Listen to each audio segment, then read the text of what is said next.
1967. A helyszín Új-Skócia, Shag Harbor.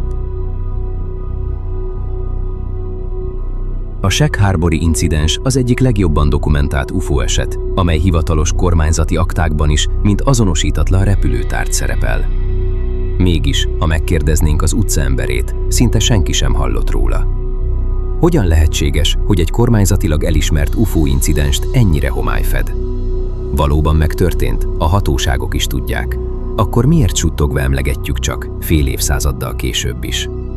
Itt az idő, hogy beleássuk magunkat ebbe a titokzatos történetbe, és feltegyük a kérdést. Ha a kormány is elismerte, miért nem tudunk róla szinte semmit? 1967. október 4-én egy csendes őszi éjszaka ereszkedett le Új-Skócia partvidékére. Shag Harbor lakói nyugovóra tértek volna, ám az égbolt másképp döntött. Este 11 óra 20 perckor váratlanul feltűnt egy nagy fényes objektum a horizonton, alacsonyan szelve az eget. Szemtanúk sárgás-narancs ragyogásról számoltak be, mintha egy repülőjármű lámpái világították volna be a sötétséget. Aztán hangok rázták meg a nyugalmat. Éles fütyülés, mintha csak egy bomba zuhanna, mesélte később egyikük, majd egy süvítő hang és egy tompa, mély robaj. Valami becsapódott a tengerbe Shag Harbor közelében. A faluban többen azonnal arra gondoltak, hogy talán egy repülőgép zuhant le, hiszen mi más lehetne. Legalább 11 szemtanú látta saját szemével, ahogy az ismeretlen tárgy alacsonyan szárva a víz felé tart. Egy Lori Wickens nevű fiatal helyi lakos és barátai autóval tartottak hazafelé a 3-as főúton, amikor észrevették a furcsa fényeket a kikötő irányában. Megálltak egy jobb kilátást nyújtó ponton, és döbbenten figyelték, amint az objektum a víz felszínére ereszkedve lebeg, nagyjából 250-300 méterre a parttól. Abban a pillanatban Wickens biztos volt benne, hogy légikatasztrófa történt. Rohant a legközelebbi telefonfülkéhez, és felhívta a kanadai királyi lovasrendőrség ügyeletét, hogy jelentse. Egy nagy repülőgép, talán egy utasszállító a vízbe csapódott Shag Harbornál. Az elkövetkező percek feszült zűrzavarban teltek. A parton állók, köztük Wickens és társai, a szemükkel követték a rejtélyes fényt, amely a vízen lebegett. Pár perccel később a világító tárgy lassan süllyedni kezdett a hullámok között, és végül eltűnt a szemük elől, alámerült a Fekete-óceánba. Döbbenetes csönd maradt utána. Nem sokkal ezután megérkeztek az első rendőrök is a helyszínre, hiszen a bejelentés után alig negyed órával 2 RCMP járőr is kiérkezett Shag Harborhoz. Ők is látták még a távolban pislákoló fényt a vízen, mielőtt az végleg kihunyt volna a hullámok között. Innentől kezdve már nem csupán szóbeszéd volt az eset. A hatóságok saját szemükkel tapasztalták, hogy valami van odakint a nyílt vízen. Aznap éjjel Shag Harbor lakóiból szemtanúk lettek, akik sosem felejtik el, mit láttak. Lori Wickens és 4 barátja voltak az elsők között. Ők látták a fénylő tárgy ereszkedését, hallották a különös hangokat, és ők riasztották a rendőrséget. Később Lori így emlékezett vissza. Ahogy a telefonfülkéből hívtam a rendőrt, elsőre nem hitte el, amit mondok. Letettem. Aztán visszacsengetett a fülkébe és kérdezte, pontosan hol történt a becsapódás. Mondtam, találkozzon velünk a partnál. Mire odaértünk, láttuk a vízen sodródó fényt. Aztán a szemünk láttára kialudt. Ezekkel a szavakkal írta le a történteket évekkel később.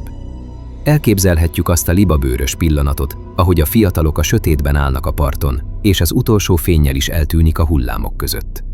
De nem csak ők.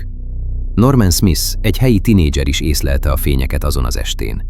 Ő a házuk udvaráról látta az égbolton ragyogó objektumot, majd egészen a becsapódásig követte tekintetével. Smith nem tétlenkedett. Az apjával és nagybátyjával együtt azonnal hajóba szálltak, hogy a lezuhant repülő túlélőit kutassák. Később elmesélte, hogy semmi nyomát nem találták roncsnak vagy embereknek, csak egy vastag, sárgás-narancs színű habréteg úszott a víz felszínén, ott, ahol a tárgy elsüllyedt. A habcsík 10-15 centi vastag volt a hullámokon. Ezt egy tapasztalt halász sem látta még korábban. Egész éjjel kutattunk, emlékezett vissza Norman. Kibejártunk a területen a csónakkal, de egy darab törmeléket sem találtunk, semmi kézzel foghatót. Csak az a furcsa hab úszott a vízen. A parti őrség is kiért, és egész éjjel velük együtt jártuk a vizet oda-vissza. A helyiek közül többen is csatlakoztak a kutatáshoz, hiszen ha egy repülő zuhant le, emberéletek forogtak kockán. Fontos kiemelni, hogy hivatalos személyek is tanúi voltak az eseményeknek. Az RCMP 2 járőre, Ron O'Brien tizedes és Busby őrmester nem csak szóbeszédből értesült, saját szemével látta a rejtélyes jelenséget. Későbbi jelentésükben megerősítették, hogy az égen látott tárgy nem hasonlított semmilyen általuk ismert repülőgépre vagy jelenségre. Képzeljük el, egy rendőr eskü alatt vallja, hogy olyasmit látott, amit semmilyen földi járművel nem tud magyarázni. Ez rengeteget nyom alatban. Az eset így vált az egyik legjobban dokumentált UFO észlelésé, hiszen nem csupán civil szemtanúk, hanem hivatalos hatósági tanúk is voltak, akik jelen voltak és jelentést tettek.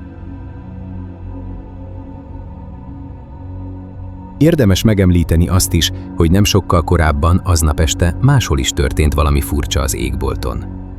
Ugyanezen az éjszakán, pár órával korábban egy Halifaxból felszálló Air Canada járatpilótái is jelentettek egy különös jelenséget. 19 óra 15 perckor a repülőgép kapitánya és első tisztje egy téglalap alakú, élénken világító tárgyat pillantott meg a magasban, amelyet kisebb fények sorakoztak. A döbbenetes az volt, hogy 2 egymást követő robbanást észleltek a rejtélyes objektum közelében. Először egy néma, erős felvillanást, majd pár perc múlva egy másodikat, ami kékes felhővé halványult körülötte. Amikor rádión lekérdezték a légirányítást, ki van még rajtuk kívül a levegőben, a válasz az volt, semmi nyoma másnak a radaron. A pilóták értetlenül álltak a dolog előtt. Hogy ez az incidens összefüggésben volt-e a későbbi Shag Harbor-i eseménnyel, azt nem tudjuk biztosan, de különös egybeesés, hogy néhány órán belül 2 egymástól független forrás is megmagyarázhatatlan robbanásokat és fényeket jelentett az égen. Az első döbbenet után azonnal beindult a hivatalos gépezet. Wickens és a többiek bejelentése nyomán a rendőrség komolyan vette a dolgot. Az esetleges légikatasztrófa forgatókönyve lépett életbe. A helyszínre érkező RCMP tisztek nem vesztegették az időt, amint látták, hogy a tárgy elmerült, rádión értesítették a Halifaxi mentőkoordinációs központot, Rescue Coordination Center a történtekről.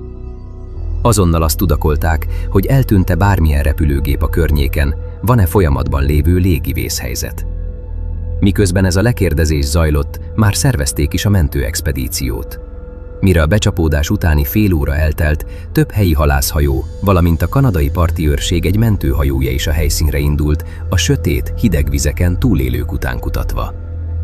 A keresés azonban hiába valónak tűnt. A halászok és a parti őrség emberei sem roncsot, sem sérültet, sem holttestet nem találtak egész éjjel. A vízfelszínen csak az a rejtélyes, sárgás hab úszott, mintha valami anyag szivárgott volna ki az ismeretlen tárgyból. A mentőhajó kapitánya jelentette is, semmi nyom, semmi támpont, egy darabka sem került elő. A helyiek értetlenül és kimerülten tértek haza hajnalban, egyszerre megkönnyebbülve, hogy úgy tűnik nem egy utasszállító zuhant le, de mégis nyugtalanul, hisz valami történt, amire nincs magyarázat. Másnap reggelre a légimentés irányítás visszajelzett, egy repülő sem hiányzik. Sem a kereskedelmi, sem a magán, sem a katonai gépek közül nem jelentettek eltűnést a keleti partvidéken, sem Kanadában, sem az USA északkeleti részén. Ez kulcsfontosságú fordulat volt. Ha nem repülőgép, akkor mégis mi csapódott a tengerbe?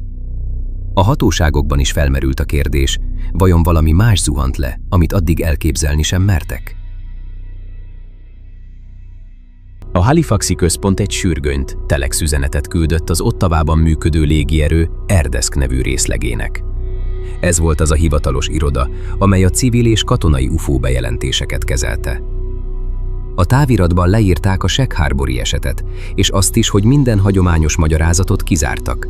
Nem volt sem repülő, sem jelzőfény, sem flotta gyakorlat, sem egyéb ismert tevékenység. Magyarán maradt az ismeretlen. Éppen ezért az incidens hivatalosan UFO esetként került iktatásra az aktákban. Gondoljunk bele, milyen ritka pillanat ez. A katonaság egyenesen azt javasolta, kezeljék az ügyet azonosítatlan repülőtárgy jelentéseként, mert egyszerűen nincs jobb ötletük. A légierő ottawai tisztje, Bain százados, az RDESC vezetője, személyesen utasította a haditengerészetet, hogy küldjenek búvárokat a helyszínre, és kutassák át a tengerfeneket. Bén a sajtónak is nyilatkozott. Nagyon érdekel minket az ügy.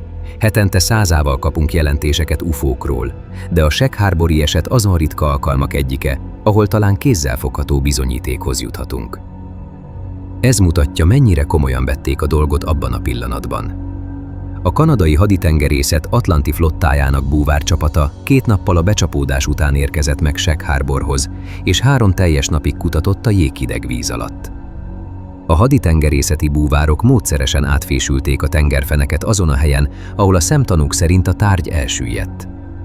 Kint a felszínen hadihajók cirkáltak, a parton katonai teherautók és uniformisos tisztek jelentek meg. A nyugodt halászfalu hirtelen katonai művelet színhelyévé változott. Napokon át tartott a feszültség.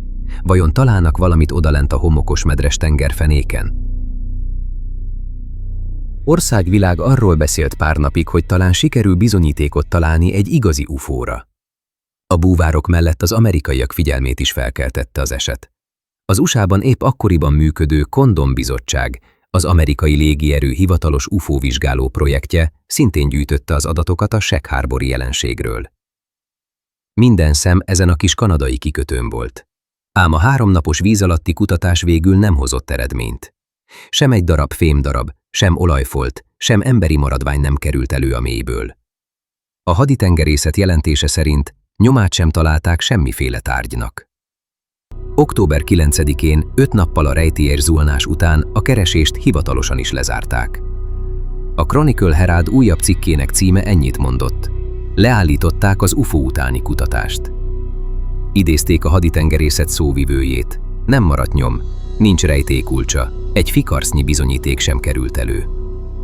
A hatóságok tehát befejezettnek nyilvánították az akciót.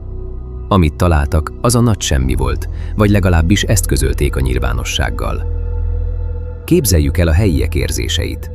Egyik nap még abban a hitben fekszel le, hogy UFO-t fogtak a hálóval a tengerből, másnap pedig azt mondják, felejtsd el az egészet, nincs itt semmi látnivaló.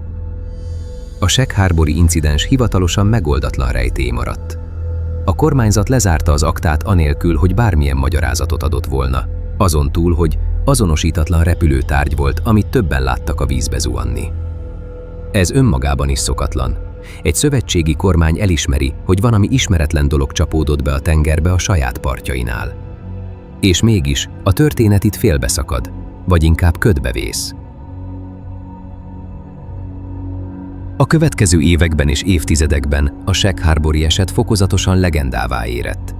De eleinte úgy tűnt, mindenki igyekszik elfelejteni. A hivatalos jelentések sorsa is sokáig kérdéses volt. Az eset aktáit a kanadai hatóságok titkosították, és csak jóval később hosszas nyomásra és kutatómunkára kerültek nyilvánosságra a dokumentumok. Évtizedekkel a történtek után kanadai UFO kutatók, újságírók kezdtek nyomozni. Mi is történt valójában Shek-Harbornál? A Nemzeti Archívumból előkerült anyagok megerősítették, hogy a katonaság komolyan foglalkozott az üggyel. Létezett például egy összefoglaló jelentés a Nemzetvédelmi Minisztérium irattáraiban, ami részletezte a szemtanúk beszámolóit, a mentőakciót és a sikertelen kutatást. Vagyis papíron is nyoma van annak, hogy valóban történt valami, nem csak városi legenda. De a dokumentumok egyúttal arról is árulkodnak, hogy a hatóságok soha nem találtak hétköznapi magyarázatot a jelenségre. Ahogy az idő telt, egyre több információ morzsa került elő. A történet kutatói, mint például Don Ledger és Chris Stiles, akik megírták a Dark Object, Sötét Objektum című könyvet, mélyebbre ástak, és igyekeztek összerakni a kirakóst. Könyvükben azt állítják, hogy a hivatalos verzión túl is történtek dolgok. A helyszíntől nem messze ugyanis működött egy szigorúan titkos katonai létesítmény, a CFS Shelburne tengeralatti hangfelderítő állomás, amelyet álcázásképp óceanográfiai intézetnek hívtak a nyilvánosság előtt. Ez a bázis 30 percre volt Shek-Harbortól, és az volt a feladata, hogy a hidegháború idején figyelje a tenger mélyét, nem bújnak-e meg arrafelé szovjet tengeralattjárók. Nos, a bázis egyik egykori dolgozója, Bill Boudreau azt állította évekkel később, hogy ők a radarrendszereikkel azonnal észlelték a Shek-Harbori becsapódást. Magyarán, az amerikaiak és kanadaiak titokban figyelték a vizet, és tudtak róla, hogy valami belecsobbant az óceánba azon az éjjelen. Ha a titkos katonai bázis nyomon követte az eseményt, vajon mit tett? Az UFO kutatók szerint léteznek olyan szóbeli beszámolók és informálisan kiszivárgott jelentések, amelyek tovább bonyolítják a történetet. Egyes hírek szerint a haditengerészet nem adta fel olyan könnyen. Állítólag követni tudtak egy mozgó, víz alatti objektumot is, ami a becsapódás után csendben tovább haladt a tenger mélyén, mintha menekülne. Sőt, vannak, akik azt mondják, hogy 2 objektum volt odalent. Az egyik megsérült a zuhanáskor, a másik pedig érte jött, és együtt elúsztak a kanadai partok alatt egészen Shelburneig, ahol aztán végleg nyomukat vesztették. Hivatalos dokumentum nincs róluk, csak az évek során összegyűjtött személyes vallomások. Mégis, gondoljunk bele, a búvárok napokig kutattak annál a kis falunál, és semmit sem találtak. Lehet, hogy nem ott kellett volna keresniük, mert a dolog odébb állt. Ez a feltételezés ad némi logikát a semmire sem jutott kutatáshoz. És itt van még egy csavar. Egyes elméletek szerint a haditengerészet valójában talált valamit, csak eltitkolta.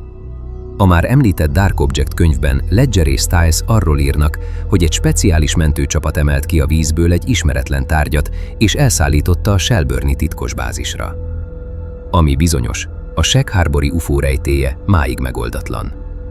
Az évek során számos elmélet született. Volt, aki azt gondolta, hogy talán titkos katonai kísérleti eszköz zuhanhatott le, például egy akkoriban fejlesztett új drón vagy repülő, és azért kellett titokban tartani az egészet.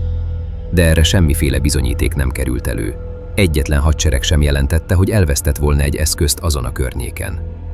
Mások valóban földön kívüli járműre gyanakodnak, hiszen ezért nem találtak soha semmit, mert az űrcsészeaj egyszerűen elszökött a víz alatt a sérülés után. Megint mások összefüggéseket látnak. Érdekes módon 1967-ben Kanadában több furcsa UFO észlelés is történt, például pár hónappal korábban a híres Falcon Lake incidens Manitobában. Erről fog szólni a következő rész. Egyesek szerint nem véletlen az egybeesés, és a Shag Harbor-i tárgy valahogy kapcsolódhat más észlelésekhez. De ezek az ötletek mind a szürke zóna részei. Bizonyítani egyik verziót sem sikerült. Ami tény, Shag Harbor lakói és az UFO kutatók nem felejtettek. A kis halászfalu mára büszkén vállalja különös hírnevét. Évente UFO fesztivált rendeznek ott, ahol szemtanúk, kutatók gyűlnek össze, hogy felidézzék az 1967-es eseményeket. Aki beleássa magát, az gyorsan magával ragadja a rejtély, mert minél többet tudunk meg, annál világosabb, hogy valamit nagyon nem tudunk. Az idő azonban telik, és több mint fél évszázad elteltével sincs válasz a legfontosabb kérdésekre. Mi zuhant le azon az éjszakán Shag Harbor-nál? Miért titkolóztak a hatóságok? Mit nem mondtak el nekünk? Tényleg földön kívüli eredetű volt az a tárgy, vagy valami emberi, amit jobbnak láttak eltusolni? Felmerül a kérdés, miért nem került be a Shag Harbor-i incidens a történelemkönyvekbe, vagy legalább a köztudatba? Hiszen gondoljunk csak bele, Roswell nevét mindenki ismeri, pedig ott a hivatalos álláspont szerint csak egy meteorológiai ballon zuhant le. Itt meg a hivatalos papírok is elismerik, hogy azonosítatlan repülőtárgy csapódott a tengerbe. Vajon tényleg csak a véletlen műve ez az ismeretlenség? Vagy tudatosan hallgattatták el az ügyet? Írjátok le a véleményeteket kommentben, mert tényleg kíváncsi vagyok rá. Ha érdekelnek az ilyen dokumentált, megmagyarázatlan esetek, iratkozzatok fel a csatornára, és ha megosztjátok ezt a videót, azzal nagyon sokat segítetek abban, hogy ezek a történetek minél több emberhez eljussanak. Találkozunk a következő részben.